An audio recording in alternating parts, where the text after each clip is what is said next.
A great deal of discussion lately, pro and con, about flying saucers. The pro people swear they've seen them. The con people say the pro people are victims of mass hypnotism. And here is one of the con men and his wife, Fibber McGee and Molly.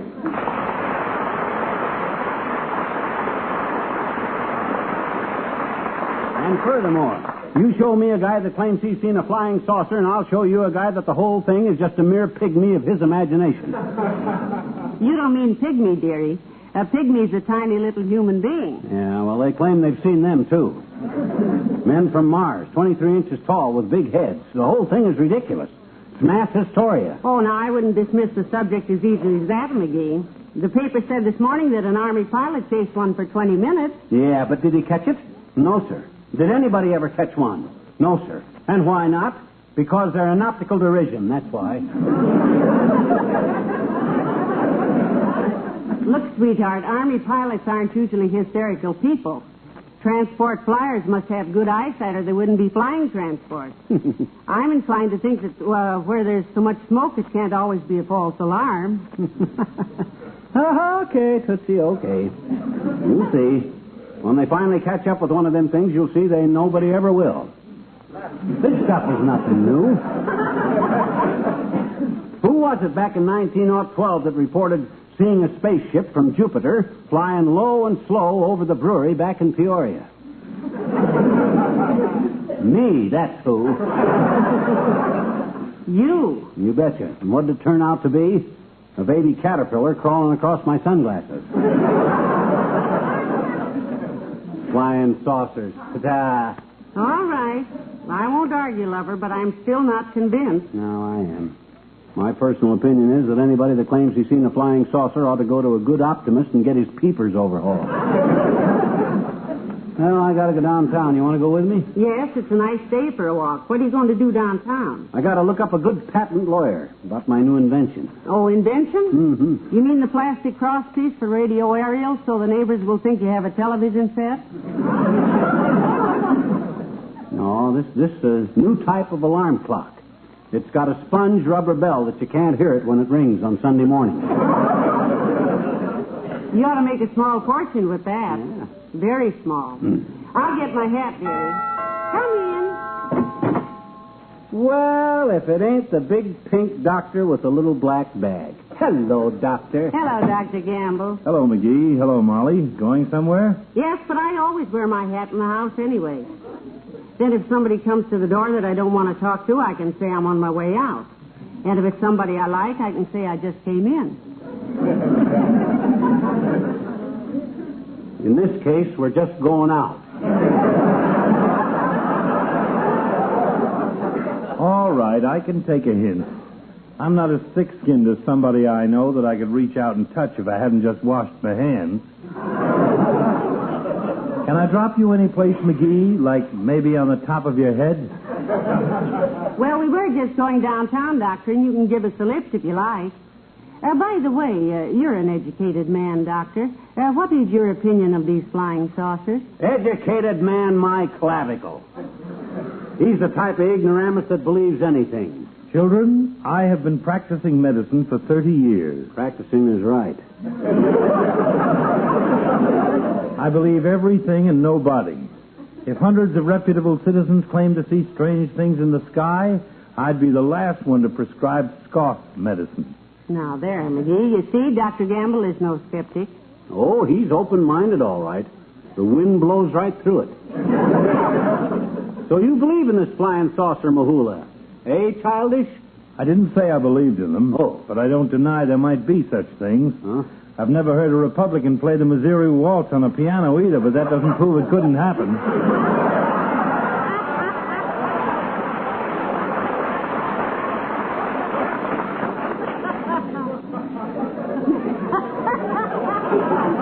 We're on the front burner now. Yeah, we are. Well, come on, I'll drive you downtown. Thank you, Doctor. Thank you, Doctor. Much obliged. And if I see any spaceships on the way, I'll let you know. Thanks. You ready, Molly? Let's go, gentlemen. Flying saucer. Flying saucer. That's pure mob psychiatry. That's what it is. Hysteria. I'll believe in him when I see him. And by George, I'll bet it'll be a long time. Heavenly days, look up there. Look, it's a thing. Hey, Doc, it's coming this way.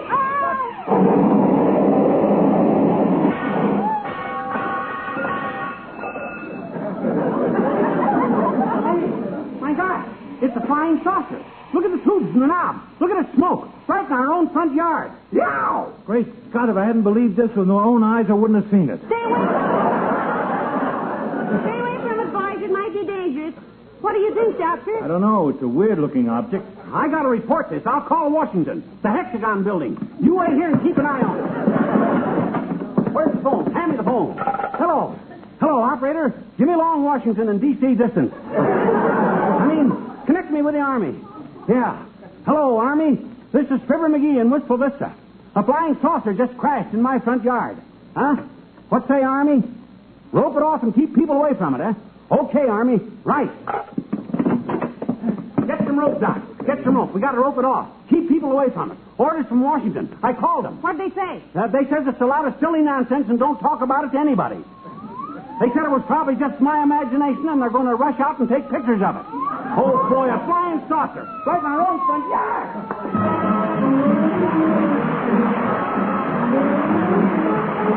Well enough.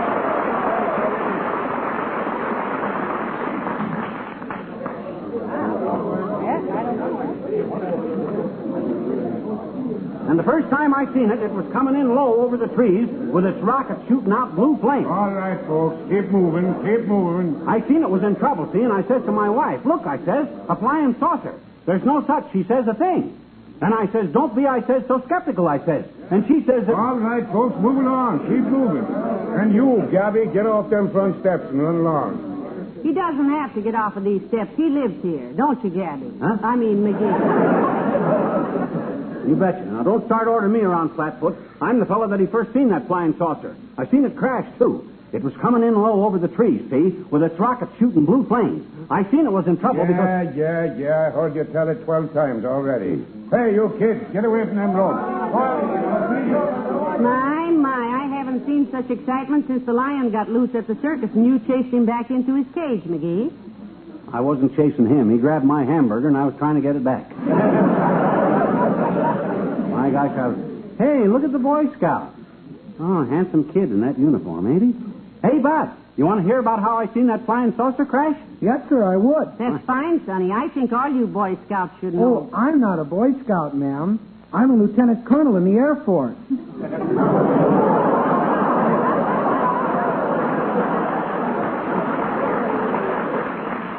Retired. A lieutenant colonel? Oh, yes, sir. I'm not as young as I look. I'm 20.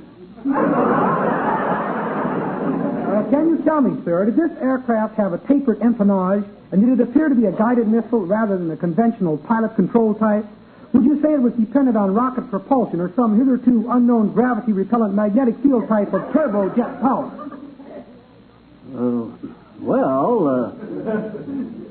Tell him, dearie. Okay. Well, Sir Bud, the first time I seen it, it was coming in low over them trees with its rocket shooting out blue flame. Hey, wait a minute. Hey, how do I know you ain't the agent for some foreign power, Buster? Are them American decorations you're wearing? Oh, yes, sir. Most of them I got since the war. Oh? Spraying fruit trees.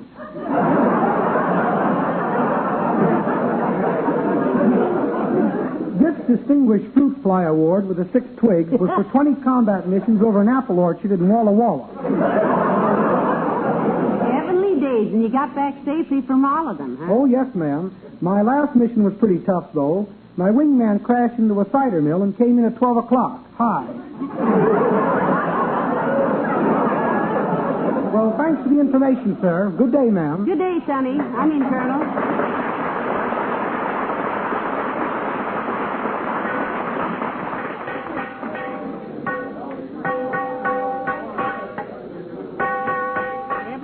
What are they doing now? Well, let's go over and see, but don't get too close, Tootsie. That thing might be retroactive. Radioactive. Retroactive means it goes back. Well, this baby won't go back. Looks like our kitchen stove after I make pancakes. All battered up. Hey, folks, let us through here, please. Let us through.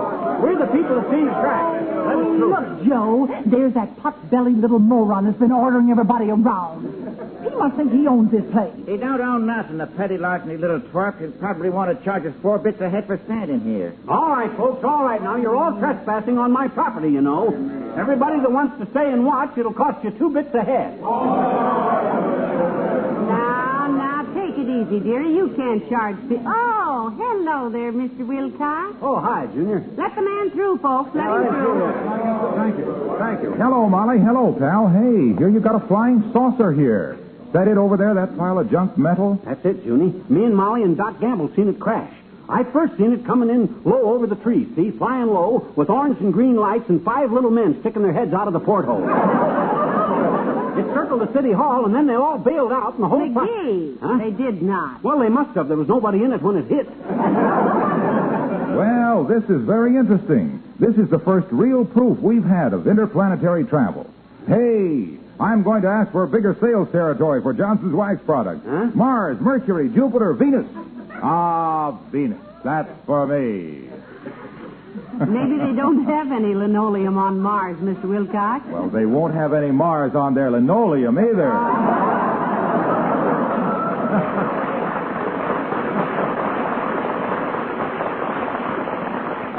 They sure won't when I sell them that wonderful Johnson's water-repellent glow coat, the finest protection against Mars and scratches and spilled things that money can buy. Hey, wait a minute, Flash Gordon. You seriously think you could take a spaceship up through the Milky Way to sell glow coat? The Milky Way is the way a lot of linoleum looks after damp mopping, pal. But the Johnson's water-repellent glow coat way leaves no milky-looking streaks, by Jupiter. That's all very well to sell wax from a spaceship, Mr. Wilcox. But what if you should run into one of those big, what do you call a star with a tail? Lassie. Oh, you. But this is a fascinating idea. Just think. Flying through space, Johnston's star salesman, carrying the Johnson's water-repellent glow coat message through the whole solar system, showing the housewives on thousands of other planets how simply and easily and economically they can protect their wood and linoleum floors against cosmic dust and tracked-in mud from meteor showers with the wax protection that stays on. It stays bright. It does. Hey. Waxy. Yes, pal. Mr. Wilcox, what do you seriously think of these flying saucers? Yeah. Well, if they really develop them, they'll be great for honeymoon trips. Yeah? There's no place to spoon like a saucer.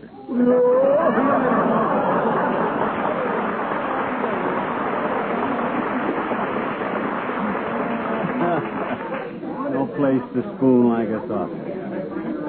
I don't know what we'd ever do without that boy, but it's a sweet thought to play around with. Ah, now, McGee. I think he's a very conscientious lad. Yeah. You are Comrade McGee? Yes, we are, sir. I mean, he is. I'm Mrs. McGee, his wife by marriage. Da. Hi, Mr. Da. No, not Da. My name is Sergei Petrovsky. I'm tourist.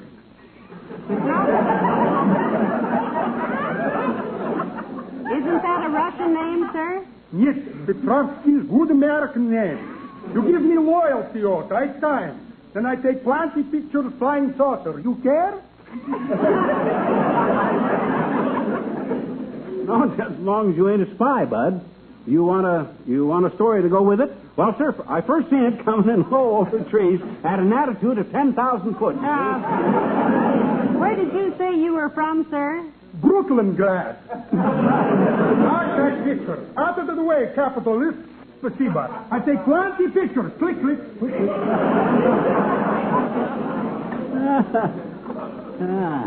Pleasant guy. And them mustaches look so familiar.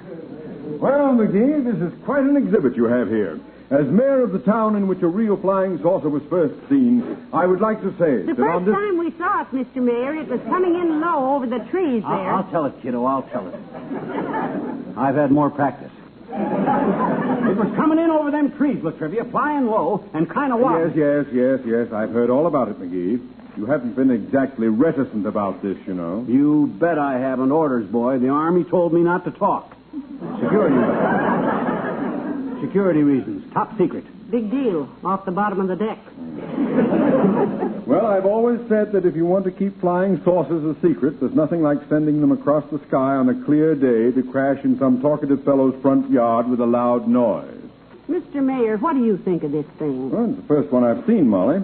My nephew is an airline pilot. He chased a flying saucer last week for 20 minutes. My gosh, did he catch it, Latriv? No, but he would have if he'd been in his airplane. As it was, he tripped over a horse and fell flat on... Oh, just a moment. What's this? Hey, look.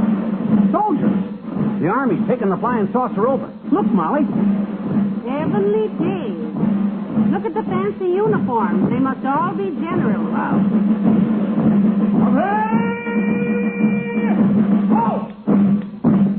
Hey! Are you His Honor the Mayor? Yes, I'm I'm his mayor. His Honor. I'm Mayor Latrivia. Is the Army taking over here? Gee, I don't know, Mr. Mayor. We're the Shriners drill team from Springfield, and we got lost.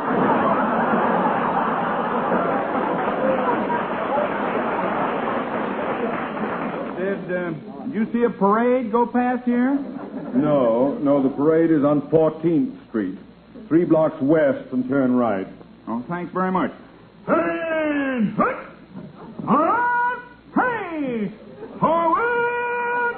Hard!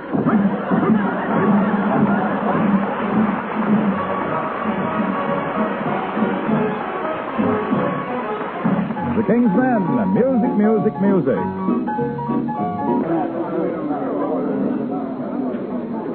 All right, move back there, please, folks. Don't touch the flying saucer. Who's that smart Alec? I don't see no uniform on him. Oh, he lives here. He's the one who saw it crash. His name is McSpee, Fibber McGee. And I was talking to him.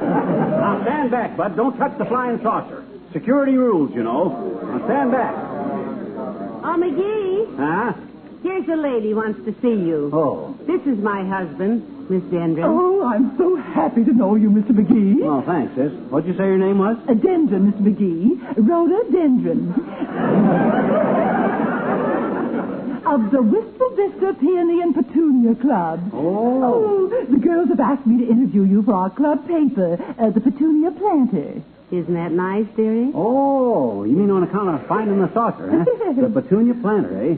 Well, you can tell your readers, sis, that I was well known as a planter myself at one time. Why, really, Mr. McGee? Oh, let me make some notes. Oh, this will just thrill the girls. What did you plant, Mr. McGee? Corn, mostly. No. I had charge at one time of my Aunt Rose's raisin ranch, and we raised more real raisins than any raisin ranch has raised in recent years. Oh, dear. Raisins. Mm-hmm. Oh, my, let me write this down, every word of it. Our readers will just Well, sis, Aunt Rose's raisin ranch raised such good raisins that we started raising raisin prices. And the raisin prices of Rose's ranch raised raisins raised holy heck with the other raisin ranchers. I watched the raisin market for recent rises in raisin rates, and by the time the rates for real ranch raised raisins was rose right, all the raisins we raised was rotted right on Rose's ranch.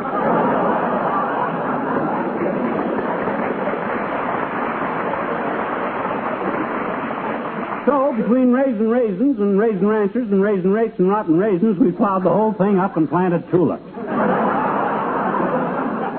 Did you get that, sis? Did you write it down? Why, I broke the point on my pencil. Would you mind repeating that for Excuse me, sis. I got to go speak to a man over here. Yes, pardon us, Miss Petunia. Hey, Bud, you in the uniform with the scrambled eggs on the shoulder and the gravy on your sleeve. You looking for me? Are you McGee? Yes, he is, sir. I am Mrs. McGee. How do you do, Mrs. McGee? I am General Bacon, head of intelligence. Well, I'm glad to know you, Baconhead. Well, sir, we were standing around... No, McGee. Huh? General Bacon it Oh. is. How do you do, I'm sure, General? If there's anything we can tell you now Thank you very much, Mrs. McGee, but I have a complete report from the police and from my men here. We'll take charge now. I think I better fill you in, General. Just in case they missed any details. You'll want an eyewitness account to take back to Eisenhower anyhow. General Eisenhower has retired, McGee. Well, wake him up. My gosh, this thing is important. Now, for the first time I seen this flying saucer, General. It was coming in low at high altitude with its rocket shooting out blue flame. Where are you going, Molly? In the house a minute, dearie. I've heard this till I'm sick and tired of it. Yeah, and me too. But anyway, like I say, it was coming in low over the trees. Hey, General. Where'd he go? Oh, well, nobody wants to hear about the flying saucer. I guess I might as well... Let me through, please. Coming through. I'm a personal friend of the family. Let me through, please. Oh. Hi, mister. Well, hi, Teeny. Better get up here on the porch, sis, before you get stepped on. Thank you, mister. Oh, boy. Policemen and soldiers and... Gee, what's all the crowd for, mister? What is it for? Tell me. Well, they're here to see me, sis. You see, I've just become the first man to establish contact with another planet. I have just had a visit from Mars. Mars? Yeah. Oh, gee. Did he give you any candy bars, mister? I love Mars. No, sis. Now, look. You ever hear of flying saucers, Teeny? Oh, sure I have, I bet you. Yeah? Me and Willie Toops made one this morning, mister. Oh, you did, eh? You and Willie Toops made a flying saucer? Sure. Oh. We had some big, huge skyrockets left from last year, and we fastened them onto my mama's old roasting pan and lit them, and it sailed over our house, and hey, there it is. That's our flying saucer. That's what? Hey, Willie. Sure. Willie, here's our flying saucer in the driveway. One side, everybody. That's mine. Hey, Willie, here's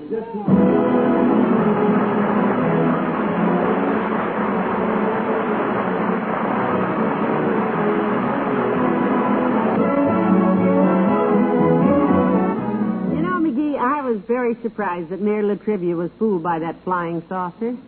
He was the chief gunner's mate in the Coast Guard, you know. Yeah, done a lot of time in submarines, too. He says they used to while away the time playing contract while they were submerged. My, think of that. Playing cards deep under the ocean. Yeah. But as Latrivia says, there's been a lot of bridge under the water since then. Get it, kiddo? Bridge under the water? Water under the bridge? It ain't funny, McGee. Oh, well, you can't laugh very loud in a submarine, anyhow.